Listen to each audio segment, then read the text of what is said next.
जिस तरह से हाल में पाकिस्तान की फौज ने सर क्रीक के सटे इलाकों में अपना मिलिट्री इंफ्रास्ट्रक्चर बढ़ाया है, वह उसकी नीयत बताता है।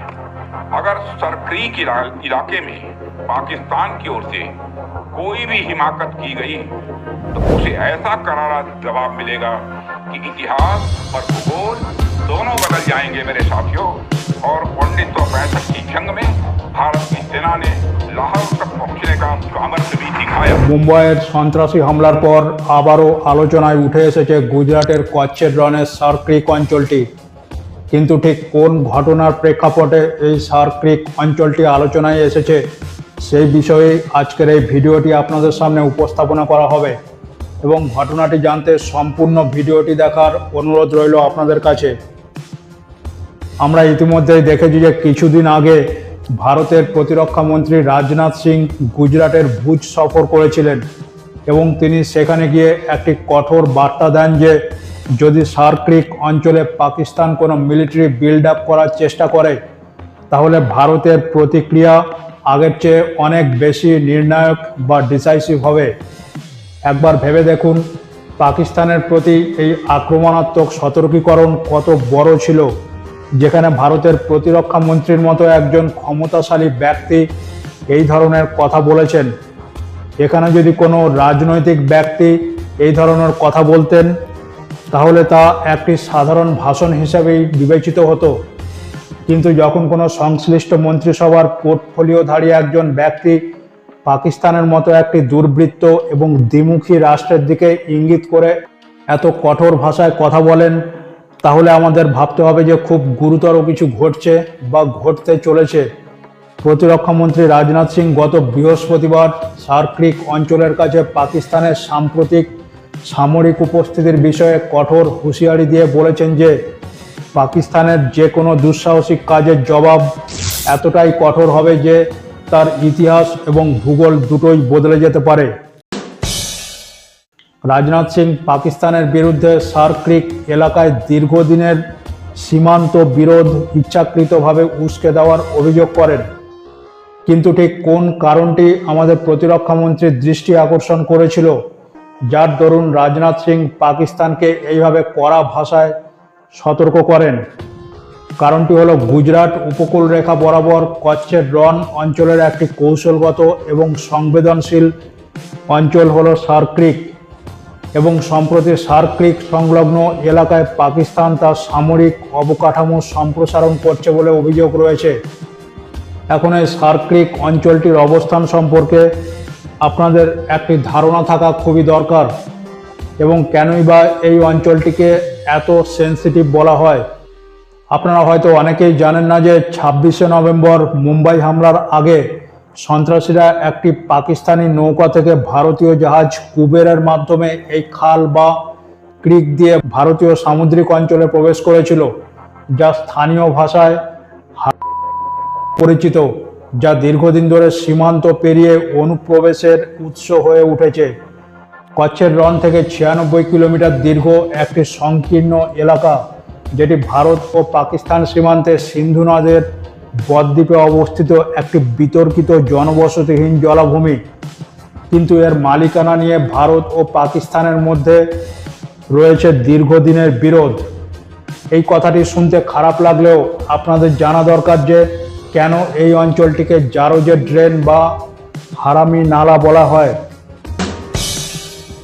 ইংরেজিতে যা দুর্বৃত্ত বা ট্রেচারাস চ্যানেল নামে পরিচিত, যা ভারত পাকিস্তান সীমান্তের সবচেয়ে অপ্রীতিকর স্থানগুলির মধ্যে একটি।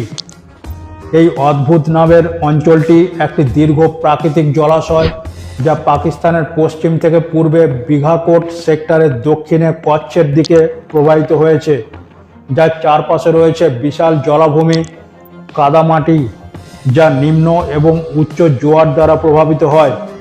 এই অঞ্চলটি মাছ ধরার ক্ষেত্রে অত্যন্ত সমৃদ্ধ। তাছাড়া এটি যে ভয়াবহ জলাভূমির মধ্যে দিয়ে বয়ে যায় তার কারণে ভাটার সময়ও সেখানে যাওয়া বা আমাদের বর্ডার সিকিউরিটি ফোর্সের পায়ে হেঁটে টহল দেওয়া প্রায় অসম্ভব।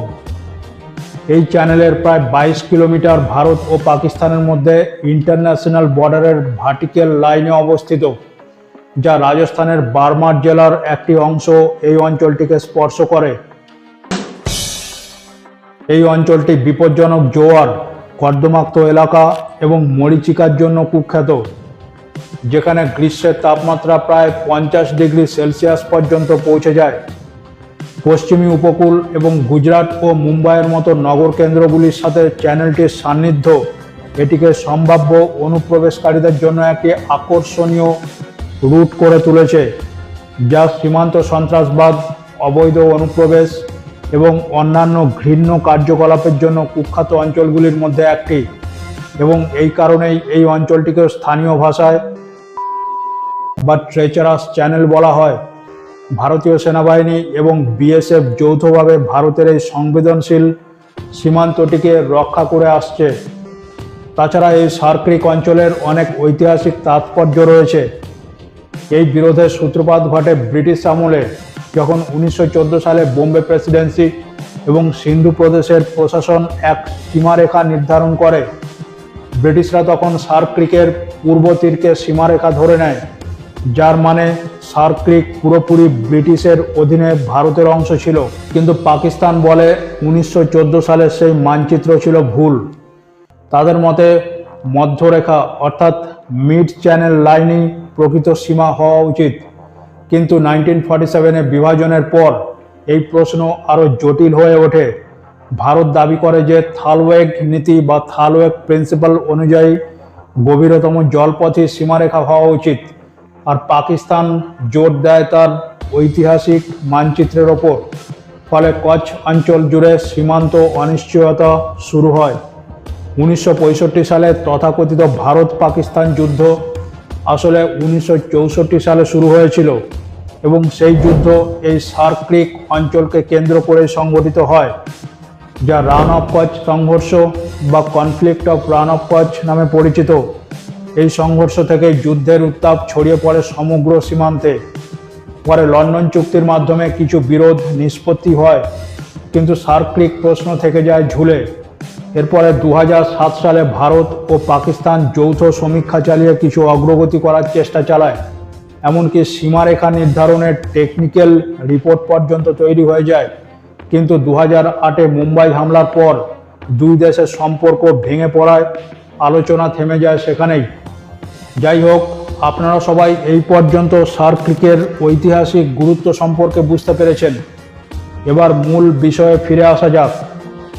সম্প্রতি মিডিয়া রিপোর্ট ও সরকারি সাংকেতিক বিবৃতি অনুযায়ী পাকিস্তানের সীমান্ত অঞ্চলে, বিশেষত গুজরাটের নিকটবর্তী সার্ক্রিক এবং করাচির দিকে নজিরবশত কিছু সামরিক এবং অবকাঠামোগত ক্রিয়াকলাপ লক্ষ্য করা গেছে। ভারতের প্রতিরক্ষা মন্ত্রী রাজনাথ সিং সৈন্যদের উৎসাহিত সুরে সতর্ক করে বলেছেন যে যদি পাকিস্তান কোনো মিস অ্যাডভেঞ্চার বা অফেন্সিভ মোবিলাইজেশন শুরু করে, তাহলে পাকিস্তানের মনে রাখা উচিত যে করাচির পথটিও সার্ক্রিকের মধ্যে দিয়েই গেছে। তার জবাব এতটাই প্রতিক্রিয়াশীল এবং আক্রমণাত্মক হবে, যা বিশ্ব মানচিত্র থেকে পাকিস্তানের ইতিহাস এবং ভূগোল দুটোই বদলে যাবে। রাজনাথ সিং তার বক্তব্যে অপারেশন সিঁদুরে ভারতীয় প্রতিরক্ষা বাহিনীর সাফল্যের কথাও উল্লেখ করেন, যেখানে গোটা বিশ্ব দেখেছিল কিভাবে ভারতীয় বিমান বাহিনী পাকিস্তানের নরবরে এয়ার ডিফেন্স সিস্টেমের মুখোশ খুলে দিয়েছিল, যা বিশ্ব সম্প্রদায়কে একটি দৃঢ় বার্তা দিয়েছিল যে ভারত যে কোনো সময় পাকিস্তানের ভেতরে ঢুকে পাকিস্তানকে ডেস্ট্রয় করার মতো ক্ষমতা রাখে। তাছাড়া একই রৈখিক বার্তা দিয়েছেন ভারতের আর্মি জেনারেল উপেন্দ্র দ্বিবেদী। তিনি বলেন যে পাকিস্তানকে আন্তর্জাতিক মঞ্চে টিকে থাকতে হলে আতঙ্কবাদ পৃষ্ঠপোষকতা বন্ধ করতে হবে, না হলে জটিল ফল ভোগ করতে হবে।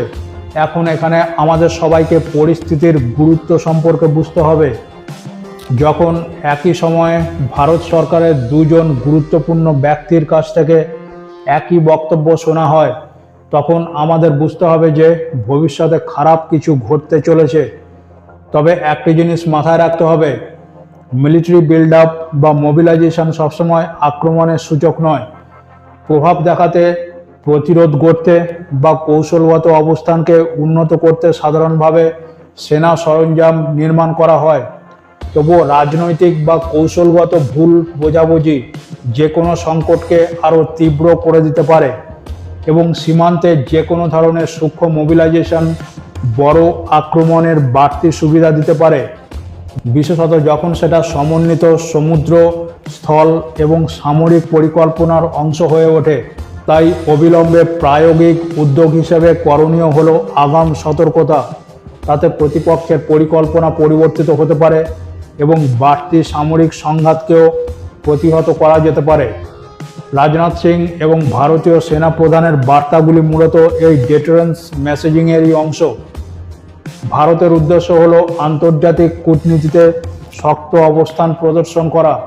তাই একটি সাহসিক সংকেতের মাধ্যমে বলা হয়েছে যে এইবার যদি পাকিস্তান সীমান্ত লঙ্ঘন করার সাহস দেখায়, তবে তার ভারী মূল্য চুকাতে হবে পাকিস্তানকে তার অস্তিত্বের বিনিময়ে।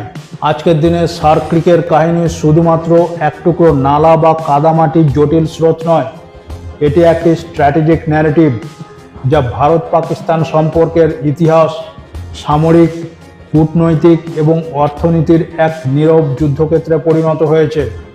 রাজনাথ সিং ও সেনা প্রধানের কঠোর সতর্কবার্তা একদিকে যেমন নয়নাভিরাম, অন্যদিকে আবার এটি একটি কড়া হুঁশিয়ারি এবং দুটোই সংকেত দেয় যে ভারত সীমান্ত নিরাপত্তাকে সর্বোচ্চ অগ্রাধিকার দিচ্ছে। আপনি কি মনে করেন এই পরিস্থিতি কূটনীতিকভাবে সামাল দেওয়া সম্ভব, নাকি সীমান্তে সামরিক শক্তি প্রদর্শনের দরকার? আপনার মূল্যবান মতামত কমেন্টের মাধ্যমে জানান, আর আমার এই ছোট্ট চ্যানেলটিকে সাবস্ক্রাইব করতে ভুলবেন না। আজকের এই ভিডিওটি এই পর্যন্তই। আবার দেখা হবে পরবর্তী কোনো ভিডিওতে। টিল দেন, জয় হিন্দ।